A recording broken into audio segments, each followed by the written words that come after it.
LEGO Star Wars, the Skywalker Saga walkthrough. This is the 4th level of the Attack of the Clones, and this is the part where we do the whole Jedi battle, the big droid battle. There's a name for that. I forgot exactly what that name was, but it's pretty much where all the Jedi get pulled into and they all get killed by droids. So it's actually a pretty cool fight. Not nearly as cool as the original, but what else is new? And we just get to walk around a bunch of places at first as what's this guy's name? I forgot his name. Mace Windu, that's the one. So we get to walk around as Mace Windu for a little while on Coruscant, and we need to travel to Geonosis to get to Obi-Wan. So, yet again, I still hadn't quite figured this out by now, but we don't actually have to walk directly to our ship. We could have warped there just straight from the galaxy map. Excuse me. And that's gonna save you like 5 seconds, but we're not too far away when we spawn here in this level, so that's okay. So, another brief cutscene and load screen skip, and here we are back on Geonosis, and I think there's gonna be a little bit more walking just to get to the level start point. And yes, that's gonna be right up here, up this hill, then a little bit to the left. Take them down.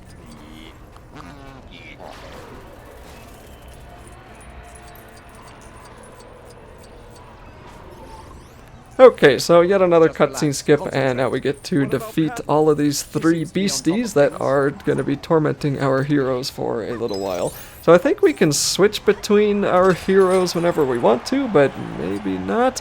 Anyway, first of all, what we're going to do is use Padme to climb up to the top and break the chains, and then we're going to start beating the crap out of the Reek with our bare hands. And from what I remember in the movie, this thing looked like it had some pretty scaled, tough, leathery armor, so I don't really know how far you'd get with your fists. And then here's an Acklay, which was one of the more fun enemies in Star Wars Battlefront 2, which unfortunately is like a very ancient game today.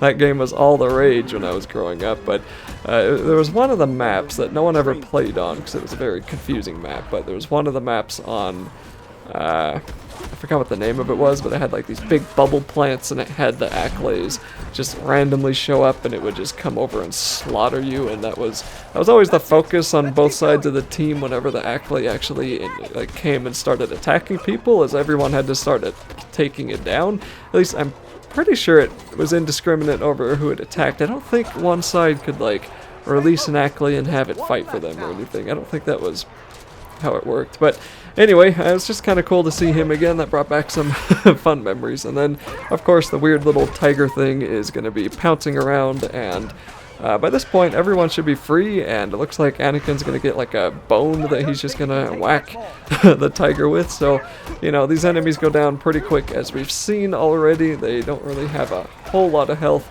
and I thought this part could have gone on a little bit longer, but I guess it's okay. I mean, the main bulk of this level, yet again, are the cutscenes. This is probably like, I don't know, like 5 or so minute long video, even less than that. My timeline's not as accurate as the rendered video will be, of course, so we got to see a brief glimpse of that cutscene, and then of course skipped it, and now we're here fighting the actual droid battle with Mace Windu and the other Jedi. So once we defeat a couple of the droids, eventually Jango Fett's gonna come on down, and then we'll actually get to fight him. So yep, here he goes. So as I mentioned the last time we fought him, he's actually probably one of the more unique boss fights because he doesn't have a lightsaber, he has a gun. And he's going to be jumping and warping around, so we'll have to do a bit of chasing, and just kind of sad to me that those bullets never get reflected back to their attacker too easily. And really all he does is roll and shoot you and jump far away. So, like before, he really doesn't have that much health, and it's just going to be, like most of your time is just going to be spent trying to chase the guy. He will toss a missile up in the air at you every now and then, but that's super easy to dodge if you just keep moving. And then we're just going to repeat this process for the next 10, 15, 20 or so seconds, or however many it's going to take for that health bar of his to hit 0. And in the cutscene, I don't think they cut his head off. I don't think they really killed him in the cutscene. They must have killed him, though, because they do kill some people in the cutscenes in this game, but they don't kill all of them. Anyway, brief cutscene skip yet again, and that's it for the level.